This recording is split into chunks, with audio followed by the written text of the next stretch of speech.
നിരവധി പ്രാസംഗികരെ ഇസ്ലാമിക പ്രബോധന രംഗത്തേക്ക് എത്തിച്ച പഠിതാക്കളുടെ സംരംഭമായ ലവ് ദ ഖുർആൻ മാസ്റ്റേഴ്സ് ക്ലബിന്റെ പുതിയ പ്രോഗ്രാം എന്നെ സ്വാധീനിച്ച ഖുർആനിക വചനം.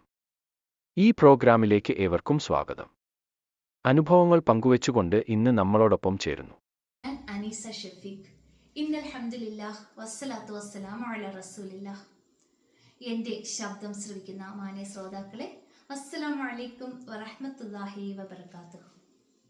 ഏകദേശം 10 വർഷങ്ങൾക്ക് മുമ്പാണ് ഞാനും ഭർത്താവും മക്കളും അടങ്ങുന്ന കുടുംബം അതിനു മുമ്പത്തെ കുറേ വർഷത്തെ പ്രവാസ ജീവിതത്തിന് ശേഷം സ്ഥിരതാമസത്തിനായി നാട്ടിലേക്ക് എത്തുന്നതും ഇവിടെ ജോലിയിൽ പ്രവേശിക്കുന്നതും.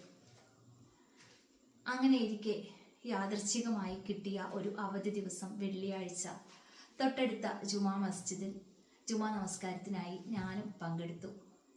അന്നേ ദിവസം അവിടുത്തെ ഇമാമിൻ്റെ പ്രഭാഷണ വിഷയം ദാനധർമ്മത്തെക്കുറിച്ചായിരുന്നു, പ്രത്യേകിച്ചും സക്കാത്തിനെ കുറിച്ച്. അന്ന് ഇമാം പാരായണം ചെയ്തു വെച്ച ഒരു ആയത്തുണ്ട്, സൂറ അസ്സബയിലെ 39-ാമത്തെ ആയത്ത്. വമാ അൻഫഖ്തും മിൻ ഷൈഇൻ ഫഹുവ യുഖ്ലിഫുഹു വഹുവ ഖൈറുർ റാസിഖീൻ. നിങ്ങൾ എന്തൊന്ന് ചെലവഴിച്ചാലും അവൻ അതിന് പകരം തരുന്നതാണ്. ഉപജീവനം നൽകുന്നവരിൽ അത്യുത്തമനത്രേ അവൻ എന്ന്. മദ്രസ കാലഘട്ടം മുതൽ ഇസ്ലാമിലെ പഞ്ചസ്തംഭങ്ങളെക്കുറിച്ച് പഠിച്ച് മനസ്സിലാക്കിയ ഞാൻ എന്തുകൊണ്ടോ മറ്റ് 4 കാര്യങ്ങളിലും കൊടുത്ത ആ ഒരു പ്രാധാന്യം സക്കാത്തിന് നൽകിയിട്ടുണ്ടായിരുന്നില്ല.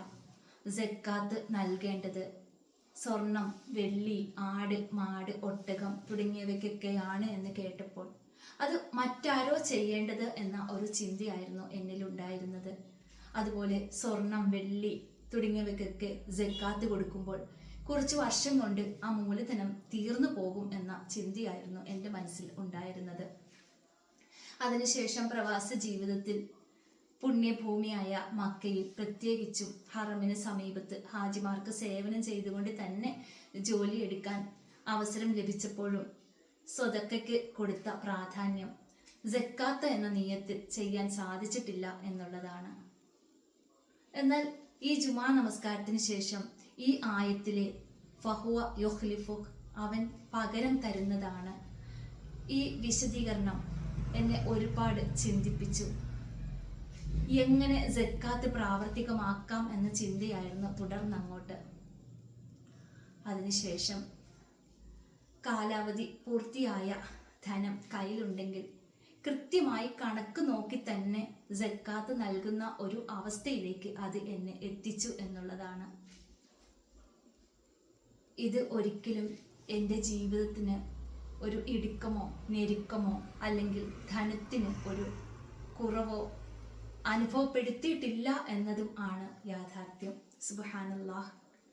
അതെ പ്രിയമുള്ളവരെ, ഇത്തരത്തിലുള്ള വചനങ്ങളാണ് നമ്മുടെ ജീവിതത്തിന് പരിവർത്തനമുണ്ടാക്കുന്നതും ഇഹപര വിജയത്തിലേക്ക് എത്തിക്കുന്നതും.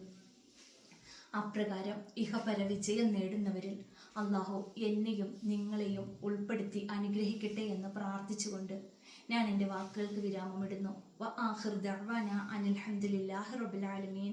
അസ്സലാമു അലൈക്കും വറഹ്മത്തുള്ളാഹി വബറകാതുഹു.